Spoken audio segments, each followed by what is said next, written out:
Je mangeais. C'était de très très grosses quantités, c'était des tablettes et des tablettes de chocolat. Tout ce qui me passait un peu sous la main. Parfois, je me suis retrouvée à faire des mixtures, entre guillemets, entre faire du riz, à mélanger avec de la sauce, de la crème fraîche, etc. En fait, on a l'impression de chercher justement à manger ce qui pourrait être le plus calorique pour nous, en fait. Parfois, c'est vrai que je me demande comment mon estomac peut ingurgiter toute cette alimentation. Je me souviens d'une crise où il restait des paquets de glaces et je me suis retrouvée à manger 8 glaces au chocolat dans l'après-midi sans en avoir vraiment envie en fait. Léa vient de raconter en quoi consiste une crise d'hyperphagie. Contrairement aux personnes souffrant de boulimie, après sa crise, elle n'ira pas se faire vomir et elle n'utilisera pas de laxatif. Car Léa ne souffre pas de boulimie, mais d'un autre trouble des conduites alimentaires, l'hyperphagie boulimique. On ressent aucun plaisir. On a justement après la crise de la culpabilité. Ça m'est jamais arrivé de vraiment faire une vraie crise devant quelqu'un en exposant toute la nourriture que j'ingurgite. C'est vrai que ça se fait discrètement, c'est assez vicieux. Léa a quasiment tous les symptômes de l'hyperphagie boulimique recensés dans le DSM-5. Pour info, l'hyperphagie boulimique est le trouble alimentaire le plus répandu et pourtant il est très peu connu.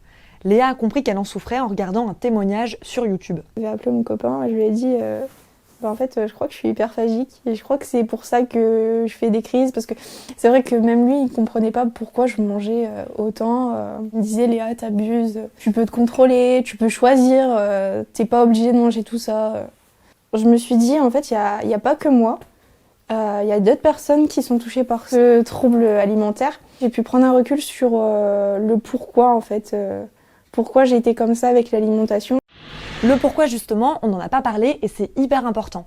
Parce que ce que j'ai pas précisé et ce que m'a expliqué le docteur Jean-Philippe Zermati, c'est qu'il existe 2 types d'hyperphagie. La première, c'est celle du réconfort sévère. Elle concerne des gens qui font des régimes à répétition et qui s'interdisent de manger certains aliments riches. Sauf que dans ce cas, notre cerveau va sécréter de la dopamine qui va déclencher l'envie de calmer le besoin. Mais plus on lutte contre l'envie de manger, plus l'envie augmente et plus on doit augmenter son effort de contrôle.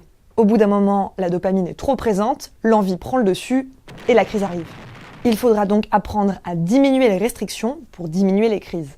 La deuxième hyperphagie, c'est celle liée à l'anesthésie émotionnelle et elle n'a pas du tout les mêmes causes. Elle est liée à des émotions super négatives qui peuvent venir de traumatismes par exemple et dans ce cas-là, on mange pour éteindre son cerveau.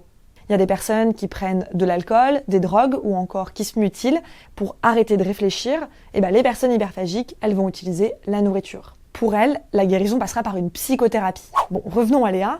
Depuis qu'elle a compris qu'elle souffrait de cette maladie, elle a décidé d'en parler autour d'elle. J'avais exprimé que j'étais hyperphagique dans un groupe de salles de sport connues et j'ai eu énormément de commentaires de personnes qui m'ont dit « Moi aussi, je suis hyperphagique depuis 3 ans. » Tu viens de mettre le mot sur ce que je ressens et sur les crises que je fais et j'arrivais pas à l'expliquer. Et c'est vrai que ça m'a permis de me rendre compte que j'étais pas toute seule et ça me donne encore plus de courage de continuer et de me battre en fait et de faire en sorte que ce soit plus reconnu. Si vous vous êtes reconnu dans cette vidéo, n'hésitez pas à en parler à un médecin qui pourra vous diriger vers le bon professionnel de santé. Parce qu'il ne faut pas l'oublier, mais comme pour les autres troubles alimentaires, l'hyperphagie boulimique, ça se soigne et on peut un jour aller mieux. Merci d'avoir regardé ce numéro de Ma Tête et Moi. On se retrouve la semaine prochaine pour un nouvel épisode. Et si vous n'êtes pas encore abonné à Ma Tête et Moi, n'hésitez pas à le faire. Vous recevrez les prochains épisodes de notre programme sur la santé mentale.